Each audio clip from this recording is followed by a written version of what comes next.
El diputado Víctor Ríos plantea convocar una asamblea constituyente para el año 2019 para estudiar varios cambios en la Constitución Nacional, como por ejemplo implementar el balotaje y la revocatoria de mandatos. El parlamentario manifestó que en algunas de las modificaciones a la Carta Magna se encuentra la evaluación del periodo de duración de los ministros de la Corte. Considera que 10 años de mandato sería suficiente para evitar los cargos vitalicios.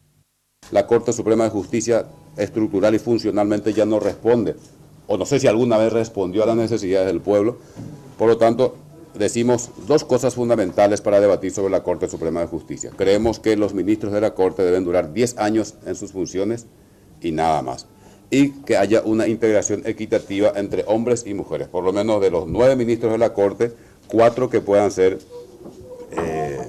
que sean mujeres. Y excluir el famoso requisito del grado académico del doctor para ser ministro de la Corte Suprema de Justicia, que definitivamente vimos que no es garantía absolutamente de nada.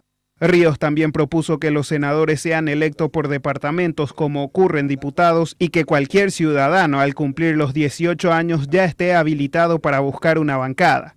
Otra de las modificaciones que busca también es que el 10% del Producto Interno Bruto vaya para educación.